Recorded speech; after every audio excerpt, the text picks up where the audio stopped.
Frankie Edgar wasn't willing to be a stepping stone for Yair Rodriguez. Edgar had been repeating that all fight week, clearly aware that Rodriguez is being tapped as one of the UFC next big things. Edgar should have been the clear-cut favorite heading into Saturday night's fight at UFC 211, but there was a creeping sense that the electrifying Rodriguez was ready to knock him off and claim his place as the featherweight champion in waiting.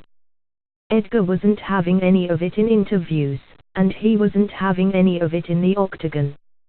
On Saturday night, Edgar absolutely dominated Rodriguez and left little question that while his Mexican opponent still needs to put in work, Edgar should be getting a shot at the winner of next month's 145 lbs title unification fight between Jose Aldo and Max Holloway. Before the fight, I said no matter what happens, Rodriguez is going to be a superstar, Edgar said. Just not yet. Edgar completely dismantled Rodriguez and forced the doctor to stop the fight after the second round due to a massive bulge that had swelled up under Rodriguez's left eye. The New Yorker caused the damage by taking Rodriguez to the ground in both rounds and hammering away at his face with a combination of heavy elbows and brutal punches.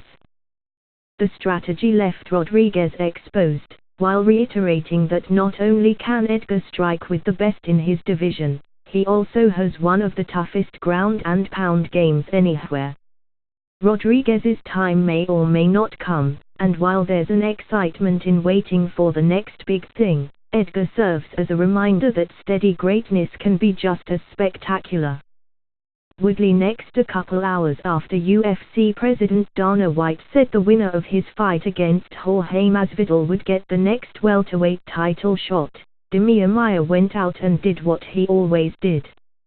No, the Brazilian didn't quite manage to submit Masvidal the way he's forced so many opponents to tap out, but he used his world-beating jiu-jitsu to control his younger opponent and gain a split decision on the judges' scorecards.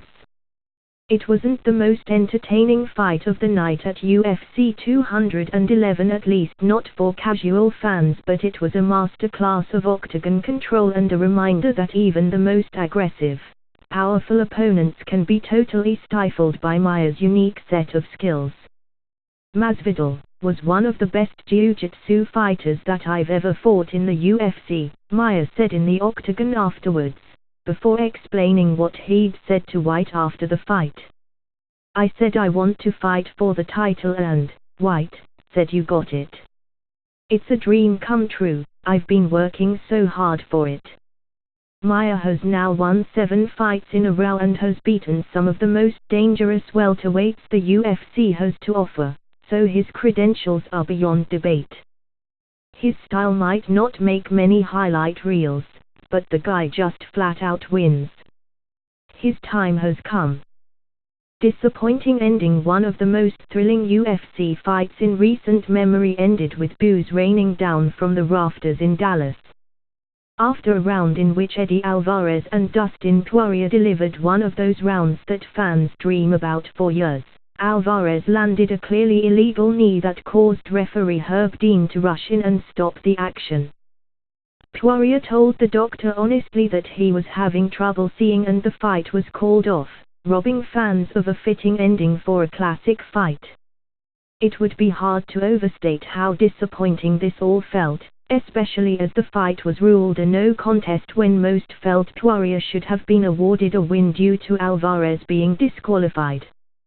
Dean deserves credit for stepping in, but the no contest decision is baffling, especially coming only a month after Gegard Mousasi was awarded a victory over Chris Weidman when confusion over the illegal knee rule created chaos at UFC 210 in Buffalo, New York.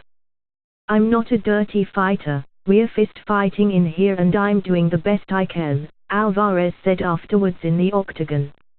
I apologize to Dustin. The ending came in the final minute of a second round that will go down in UFC history as one of the most action-packed lightweight rounds ever. Poirier was finding success with his striking early in the round before connecting with a right-handed punch that sent Alvarez stumbling backwards into the cage. Seizing his opportunity, Poirier went for the finish and threw a nasty flurry of punches and kicks that surely would have defeated most opponents, but Alvarez somehow fought back with punches of his own before eventually taking control of the action and stunning Poirier. The 2-minute stretch was total insanity and featured more swings in momentum than this story has room to describe, but it all came crashing to an end with the illegal knee.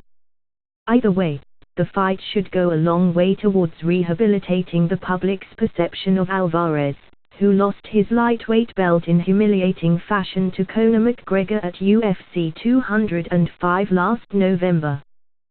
Poirier, too, reminded the world of why hardcore MMA fans consider his fights to be can't-miss. He also lost a high-profile match against McGregor a few years back, but remains one of the most exciting fighters on the roster and a guy whose fights guarantee action. They'll both be back, and hopefully the UFC will do the right thing and book Alvarez and Poirier in a rematch the next chance they get.